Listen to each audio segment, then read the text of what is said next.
Welcome to Women's Sports Weekly, where women's sports happen every day, but we talk about it once a week. I'm Danielle. And I'm Carolyn. Women's Sports Weekly is a podcast where we discuss the latest news, explore interesting stories, and share our love for women's sports.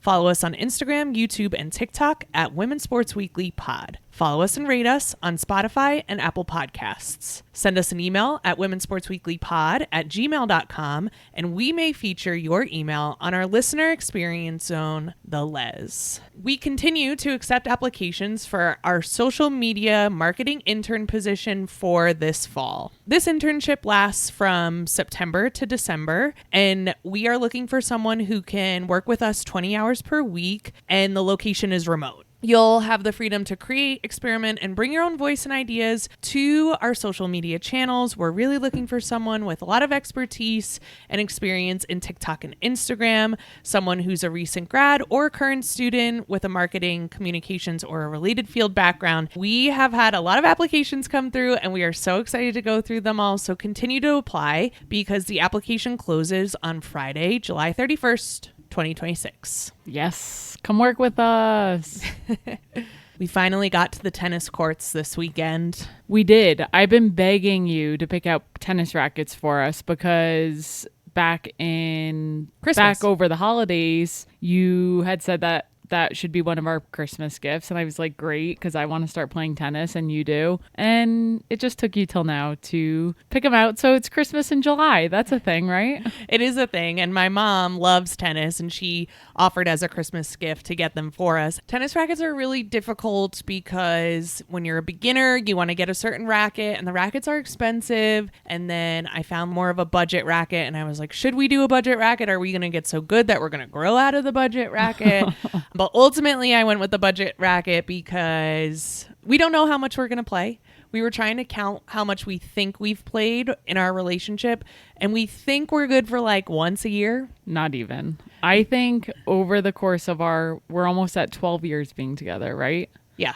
Technically. Is it really, or is it 11? It might be 11. What year is it? We met in 2015, so 11 years. And it's 2026. Six. Didn't I say 11 years? You said 12. Oh, okay. In our almost 11 years of being together, yes, I think we've played 5 or 6 times together. I don't know if that's true because we play when we go down the shore with my family, but we play not every year, and we don't go to the shore every year. I know, but we play back-to-back days. True. Okay. So we'll play like fair. 2 or 3 days in a row. True. Because that one year it was like not nice weather, so we played every morning. So maybe averaging once a year. Exactly. Averaging. And I've played with my mom a little bit more. If I go home to New Jersey and me and my mom are just hanging out, we'll go and play tennis. However, the budget racket was the right move. Yeah, and that racket seems great to me. I didn't even know it was a budget racket. I know. And we were playing and I was like, oh my gosh, I'm hitting so much better with this racket than I've ever hit with any other racket before. And I'm amazed at how light it is. Yes. But I need to learn how to hold the racket. I don't know what I'm doing. You keep saying that. Because I feel like every time, or not every time, I feel like most of the times when I hit the ball, the racket like moves and it affects my shot. So I don't think I'm holding it hard enough, but I don't know how. So I definitely need some lessons. I think that's next on our horizon is some lessons. Yes. But first, let's just get into a groove. We went on Friday right after work and holy crap, it was hot. It's so hot here in Denver, and we were like, well, we just can't wait any longer. Like, we're gonna just stick it out, play in the heat. And we played 10 games, or no, 6. Well, hold on, we played more than that because it was 6-3 the first set. You beat me 6-3, so that's 9 games. And then we played a second set to 3, and it was 3-2, so 9 plus 5.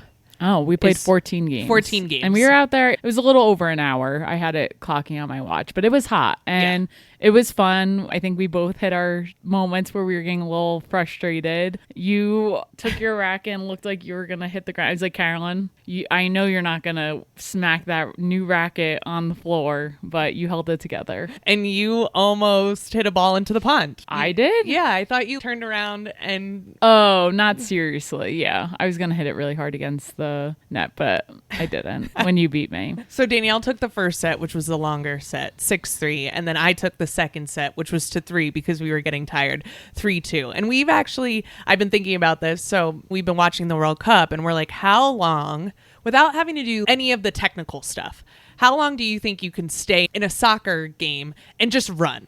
In this heat? Like if you were in the World Cup. In the heat, though, Yeah. right now. We play softball on Sundays, and I'm just standing there half the time, and I feel like I'm dying. So not very long. A lot of people that we had asked this question to, and I thought too, like 10 minutes. 10 minutes would be my max. Yeah. Of like, I could run and sprint for 10 minutes, and then I'd be totally toast and have to come out of the game. After playing tennis last Friday, I'm like, I think I could last 3 minutes of all out moving, sprinting, and not even having to do any of the technical stuff before I get so tired, because I got extremely tired. We would take little tiny breaks every 2 games between each other to switch sides. And I was gassed. Yeah, it was way too hot out. And it was very hot, but I can't even blame the heat. It's crazy to think that I could last 10 minutes in a professional soccer match. I just think about, I can run for multiple hours, like as I'm training, but I'm running early before it gets, before the sun's over your head. But these players, even over the weekend, we're going to talk about the Denver Summit game that we went to. They're playing in the middle of the day when the sun is directly overhead. Yeah. In that context, I don't know how long I would last. Give me a number. Ooh. You don't have to do any of the technical stuff, but you do have to run the whole time. And it's not just a jog like I am doing a long run. No, if someone sprints at you, you have to sprint with them. I don't know. Danielle, just make it up. I don't know. Try to make up a number. I can't, because in my head I'm trying to compare it to a long run, but it's not the same thing. Well, we're not going to test you. So a half hour. A half hour. Okay, 30 minutes. I knew you thought it was a high number, and that's why you didn't want to say it. No, I still think that's low. That's why I'm having a hard time with it. A half hour is not low. That's a lot of time. But they play 2 45-minute halves. So compared to that, that's a third of the game. Okay. So let us know in the comments, how long could you last in a professional soccer game? You don't have to do any of the technical stuff. You just have to run the whole time. I by no means think I can do anything against these professionals. I'm just trying to run around and last on the field. Yeah, that's exactly it. You're just trying to last. Yeah. That's a good way to put it. I'm not trying to be on this podcast and be like, yeah, that it's easy what they do. I can last as long. No, I do not think that at all. We know that. Let us know if you're lasting less than 3 minutes or more than 30. Yeah. Or somewhere in between. All right, let's get into our highlight reel for this week, which takes us right into our last Saturday. So sticking with the soccer conversation, we did get a chance to go to the Denver Summit versus the Portland Thorns game at Denver Summit's new temporary stadium. So as a reminder, for those who might not know, this is Denver's first year with a professional women's soccer team. And we have been playing at Dick's Sporting Good Park, which is where the men's team plays here, the Rapids. And this whole time they've been building a temporary stadium in Centennial, Colorado, with plans of building a permanent stadium by 2028, which they have not started building yet. So we get a little nervous about that. Yep. But the permanent stadium is going to be built in Denver, actually very close to our house, which we are just chomping at the bit for, but we need to be patient because we got a few years. But we were a little nervous about this temporary stadium because the parking, it's just a lot of logistics. So going into this weekend, we were like, what the hell are they doing? We were really nervous. I will say I was pleasantly surprised with how organized it was. It's definitely a smaller stadium than the Dick's Sporting Good Park and what the new stadium is going to be. But again, it's temporary. But all things considered, I do think they did a good job. And a few really cool things. It was Lindsey Heaps' first game with the Denver Summit. She is the captain of the U.S. women's national team. She's a Colorado native. She's been playing overseas in France for the past 4 years. And she had made it clear that if Denver ever got a team, she would want to come home and play. And she had to finish out her contract in France and flew back here a few weeks ago, but has been practicing with the team. And to see her step onto the field for the first time in Denver, the crowd went nuts. It was just a really fun game to be part of, and they won. Yeah, so many good things happened. So yes, we are very pessimistic. Dick's Sporting Goods Park, where they played previously, has a capacity around 14,000, and the Summit were selling out there. And this new temporary stadium has around 12,000. On top of that, it's situated next to the Broncos training facility in Denver and like in a business park. So parking was interesting. They said that we had to pay for parking and we didn't have to pay at Dick's. And we were like, we're not paying for parking. So we ended up parking like near one of the parking lots that you had to pay for and then walking over and grabbing a shuttle. Well, not even that we weren't going to pay. We looked the night before to see what was available and it was all sold out. Correct. So it's That's not even point. like we were like, F this, we're not paying. I actually did look and was going to pay, and just kidding, everything was sold out. So that's why going into it, I was like, this is really annoying. Why do they do this? I'm pissed. But they wanted to give the women a stadium of their own. And you know what? It's just a few years and they did a good job. Yeah.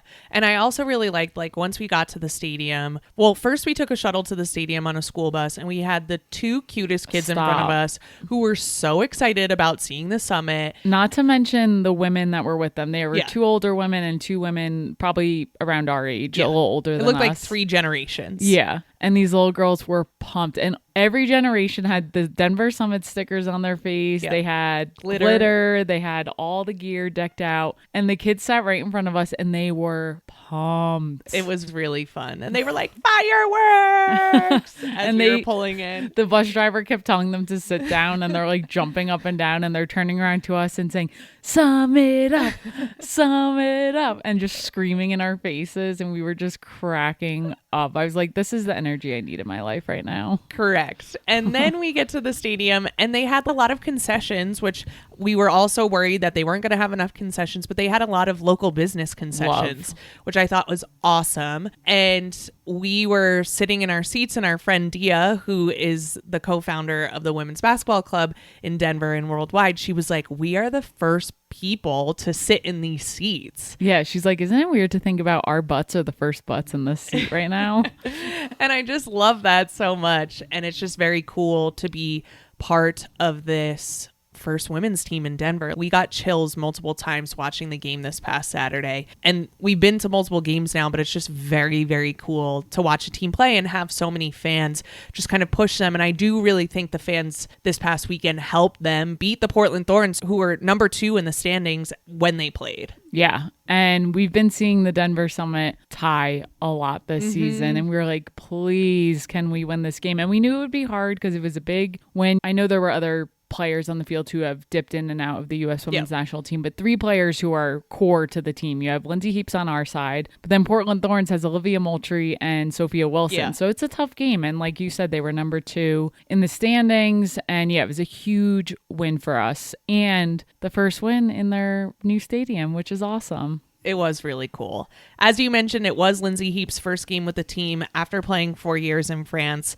What I didn't know is that Lindsey Heaps actually, before she went to France, she played for Portland for 5 years. She won the 2018 NWSL MVP award and the 2017 NWSL championship with the Thorns. She wore the captain band for the Denver Summit. She's our U.S. women's national team captain. And I was just really impressed that the team looked like they'd been with Lindsey for a while and that Lindsey had been with them for a while. And so I'm very optimistic about the second half of the season because it's still early and things gelled really well. Yeah. And it's just incredible to see some of the things she does. Just the way she flicks the ball to certain players, the way she gets her head on the ball. Like, her presence on the field is not missed. You could just tell she's at a different caliber. I've always been a fan of hers, and I'm pumped that she's on the team with us. And the way she handles herself with the refs, with certain calls and situations, I just think it's really cool to have that leadership on this team. Yeah, it was also interesting because she did not go to college. She went pro right away. And I'm like, wow, her maturity is pretty incredible. And I don't know, I just have some biases like, oh, she didn't go to college? Like, that's crazy. But you could just tell that professionalism has been really, really helpful for her. Yeah, and that's more common in soccer. You're not doing that in basketball, but it is interesting in soccer how these young players just go professional so soon. Yeah, it is. So in this game, the Portland Thorns scored first. Forward Sophia Wilson opened the scoring in the 25th minute with a penalty shot after drawing a foul from Janine Sonis in the box. And it was a foul. Yeah. Janine Sonis plays hard.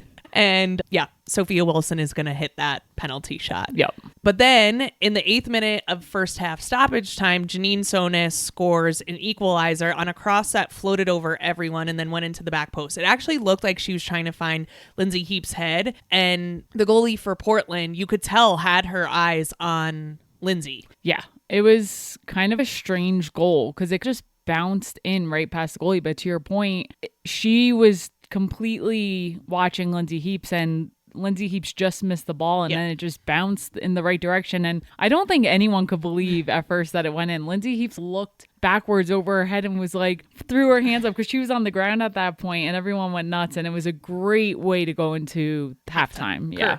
For sure. And I also think this just speaks to having a player like Lindsey Heaps on the team of like, eyes are going to her, so more things can happen because so much attention is on her from the other players. So again, I'm so excited for the second half of the season. That brings us into the second half of this game, and it goes scoreless for a long time. So it's 1-1, and I was just like, I cannot handle another draw. We need to score. And Lindsey Heaps throughout the game had so many close chances to score. You could tell she was so close and wanted it so bad, but just didn't get that. But she did assist the game-winning goal in the 86th minute when Natalie Means floated a shot over the goalie's head from the right side of the box. Again, this looked like it was going to be a cross, and Summit defender Janine Sonis said after the game that Means told her she saw the opportunity to shoot. So you even called that in the middle of the game. It's like, was that a cross or a shot? And you were like, of course they're going to say it was a shot.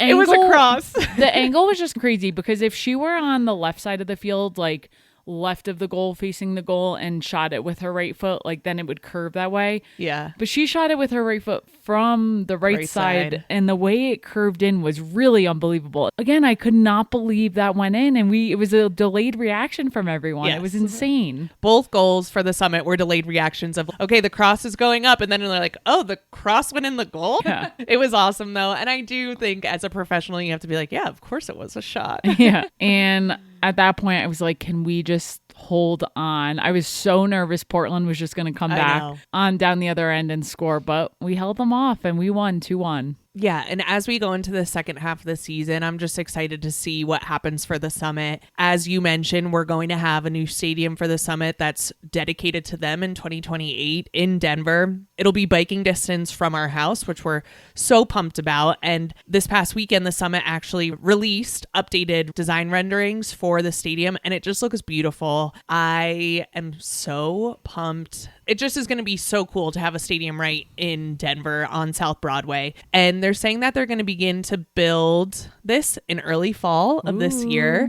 And to me, end of July feels like early fall. So I think they should start tomorrow. Yeah, that would be awesome. I can't wait. We're going to be driving by every day like, excuse me, you better get on it. Well, we do drive by quite a bit. And right now in that area, they built this overpass walking bridge to nowhere. So it was definitely a project that they were trying to do, and it just never got completed. So right now there is a walking bridge that doesn't have anything on either side. So it's literally a bridge to nowhere. And I'm like, once that bridge to nowhere gets taken down, I will know that it's game on. It's literally just in the middle of this huge dirt lot. I know. It's going to be very exciting. Yes. All right, let's get into some WNBA news. Yes, let's do it. So Toronto Tempo coach Sandy Brondello was suspended by the WNBA without pay for one game last Saturday for an inappropriate comment she made regarding Angel Reese of the Atlanta Dream when the Dream beat the Tempo 111-92 last Friday night. The broadcast picked up Sandy Brondello addressing the officials after Nyara Sabally went down, and you can hear her saying Angel Reese is a protected species. That was the words she used. After the game, Angel Reese responded to a tweet kind of addressing the situation and wrote, "Are we surprised?" added Sandy Brondello, and then put a clown face emoji. And then Sandy Brondello went on to social media Saturday with a statement, and she apologized and said that she took full responsibility for using the phrase. There was some talk that in Australia, where Sandy is from, using the term protected species is a term used in Australian sports to describe star players or teams who receive preferential treatment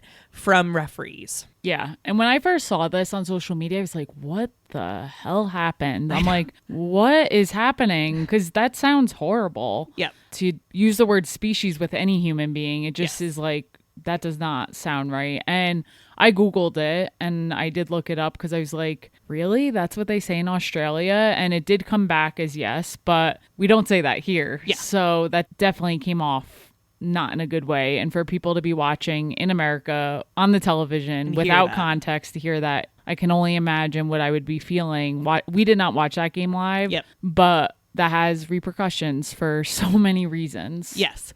And so Sandy releases this statement. It seems genuine to me. And I really want to make this distinction that we as two white women can say all the time. Like, it seems genuine, seems like she made a mistake. However, it's really not up to us to decide. And it's really about the language that she said and who it impacts for them to decide, right? It's for Angel Reese to decide if the apology is genuine. It's for other players in the league who have had interaction with Sandy Brondello for them to decide if it's genuine, right? Exactly. We have our perception of Sandy and we don't know her. That's just outsiders looking in. And you're right. The players of the league know her way better. The players she coaches know her way better. The black players who play for her know her way better, know her intentions. We do not. We're outsiders looking in, so we can make assumptions on what we think her intention was or wasn't. But at the end of the day, to your point, it did hurt Angel Reese. It did hurt other players. It did hurt people watching. And at the end of the day, that's what you have to look at and be like, okay, how do you address this now? Exactly. And I think this is a huge conversation about intention versus impact. So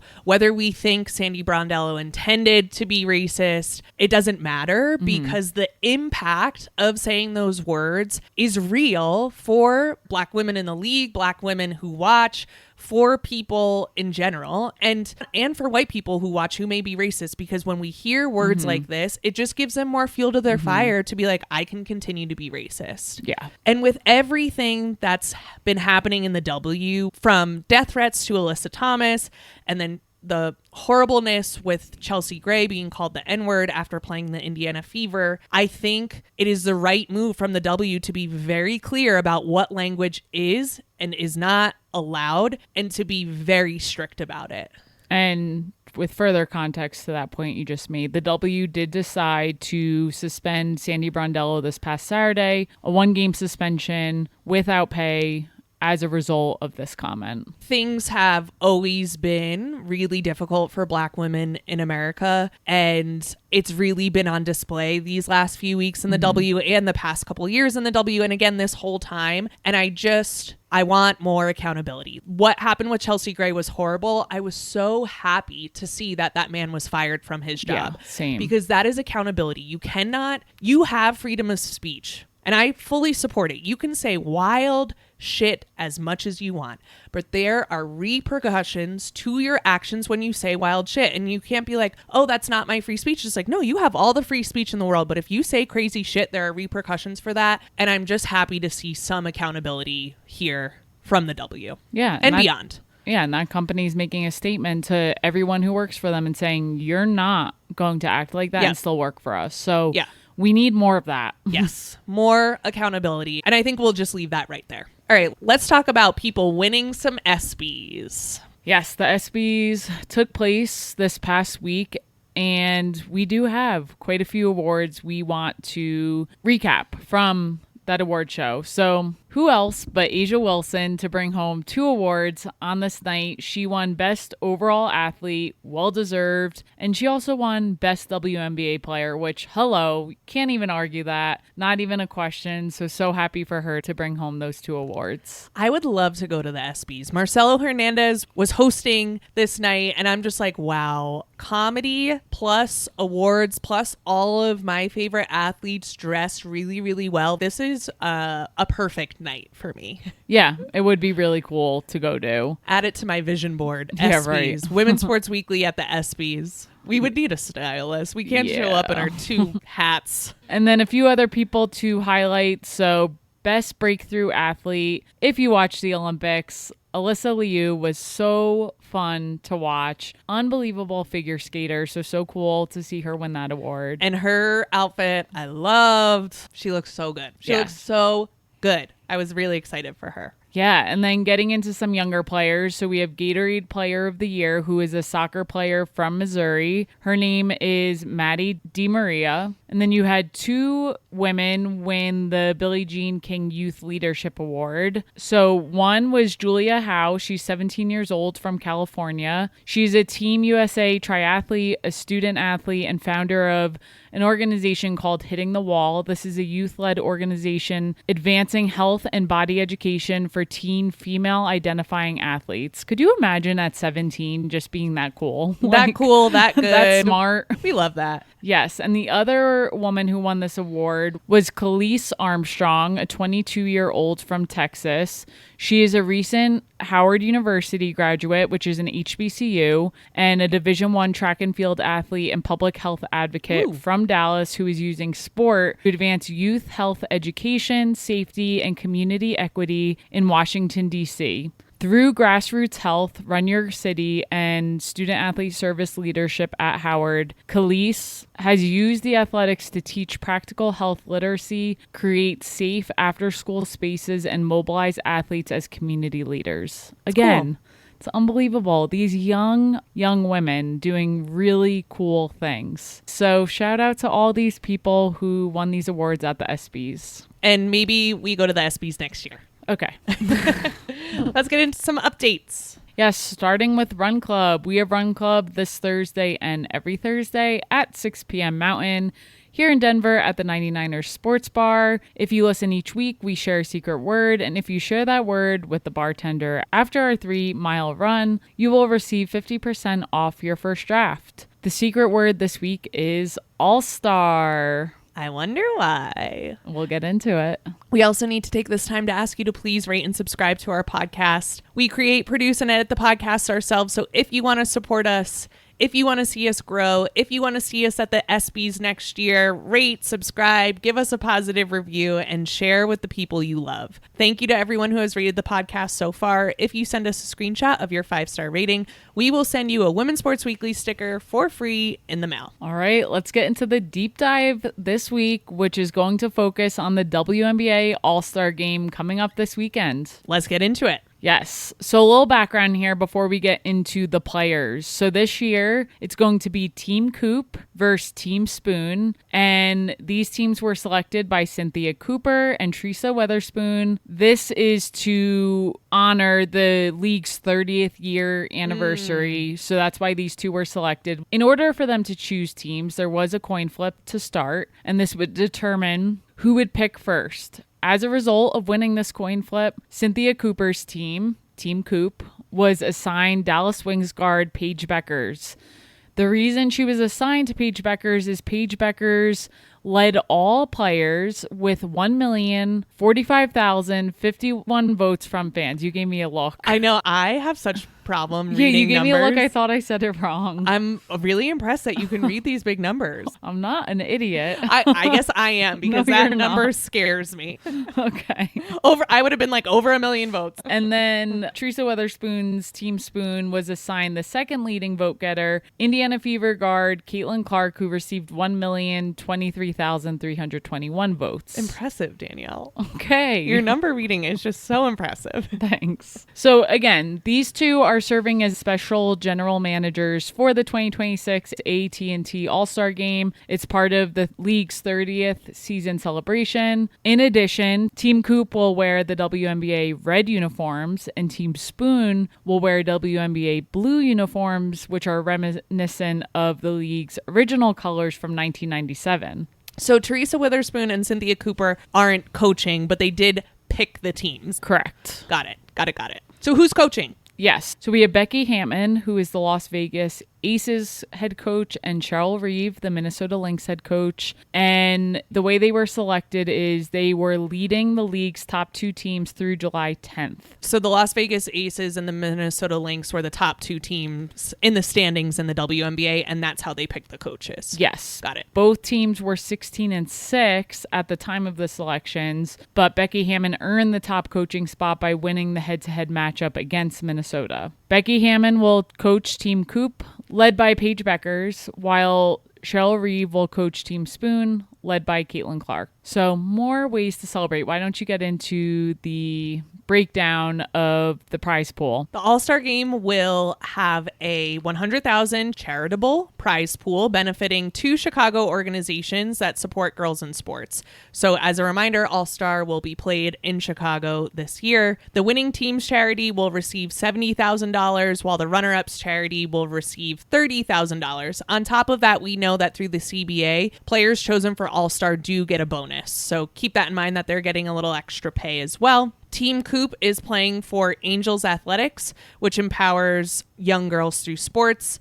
And Team Spoon is playing for Girls in the Game, which provides sports, health, and leadership programs for girls in Chicago. And we love to see it. We love the charitable donations. We love that it's focused on girls in sport. I can't ask for more than that. I know. And we know that youth development programs and accessible youth development programs are so important. One, to the youth who are able to access them, and two, to build our player pools for professional sports for years to come. A professional player may be in Chicago right now, but not able to access a specific sport due to financial reasons. And so we just know how important these programs are that provide more access to young girls. Yeah, for sure. Okay, so who's starting where for the All-Star Game?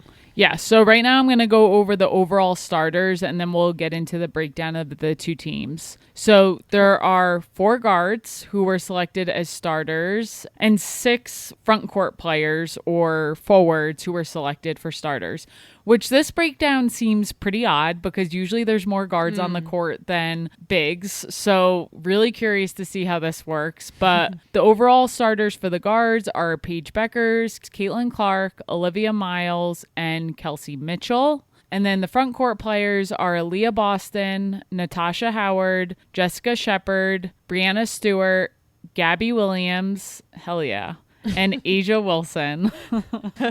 Hell yeah for Gabby Williams. And then going over to just the breakdown of the two teams. So Team Coop, you have Paige Beckers, Sonia Citron, Natasha Howard, Marina Mabry, go Irish, Kelsey Mitchell, there's a lot of go Irish, Kelsey Mitchell, Dominique Malanga, Kelsey Plum, Angel Reese, Brianna Stewart, Gabby Williams, and Jackie Young. Who's on Team Spoon? Team Spoon will be Aaliyah Boston, Alicia Gray, Ryan Howard, Kiki Iriafin, Jonquel Jones, Olivia Miles, Nneka Ogwumike, Jessica Shepard, Courtney Williams, Asia Wilson, and Caitlin Clark. I think Olivia Miles is the only rookie this year who is on All-Star, which is pretty cool. Last year, there were more than one rookie, but this year, I think Olivia Miles is the only one, which is interesting. I mean, you can't argue that. The girl has been having an unbelievable year, so it'll be interesting to see.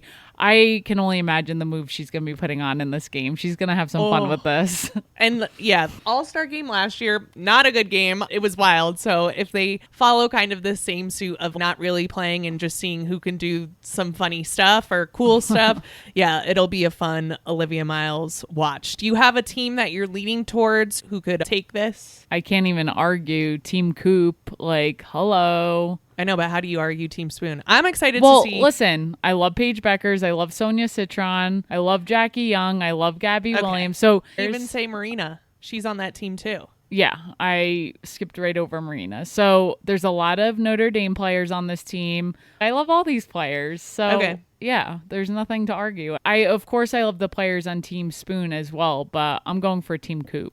Okay, great. I'm excited to see some Atlanta Dream players on Team Spoon, Alicia Gray and Ryan Howard. We don't know at the time of recording who's contributing to like the 3-point contest and the skills contest. That's what I like to see the most anyway. I think that's better than the All-Star Game. So I'm most excited for that, which kind of takes us what we're looking forward to this week. Danielle, what are you looking forward to? All-Star Weekend, obviously. The WNBA skills and 3-point contest will be held on Friday, July 24th on ESPN at 8 p.m. Eastern, and the All-Star Game will be played Saturday, July 25th at 8:30 p.m. Eastern on ABC. Check it out. What are you looking forward to? So I kind of love this because it's going to feed right into All-Star Weekend. Athletes Unlimited Softball League Championship, their best of 3 series begins this Saturday, July 25th at 1 p.m. Eastern on ABC. You can do that and then go right into the All-Star Game. The second game for Athletes Unlimited will be on Sunday the 26th at 2 p.m. on ESPN. And the Monday game will be played, if needed, at 7 p.m. Eastern Time on ESPN2. I want to talk real quick about Carlin Pickens before we end today. So Carlin Pickens was the number 1 pick out of Tennessee. She plays for the Carolina Blaze. So some interesting things have been happening to her. This past weekend, she had a scary ball, a scary line drive back to her face. Yeah, and she does not wear a mask. She's so long and lanky. She's so close to the batter, and the batter hit a line drive directly back to her. They were playing the Oklahoma City Spark this past Saturday. She continued, like the ball hit her. It may have grazed her shoulder before it got her chin, but it was really, really hard. It was like an inch from her teeth. The sound off the bat was scary, and then it hit her, and she continued the play. She got the ball, and then she got checked out and then continued to pitch. She was like, I'm fine. And I'm like, are you? Yeah, I would not be okay. I'd be like, I think I'm done with this softball thing forever. I'm going to go, maybe I'll go out to right field and try and catch some balls. Unfortunately, they lost to the Oklahoma City Spark in extra innings this past Saturday. I'm glad she is okay, but she also, over her past couple of starts, she has broken 2 metal bats of players.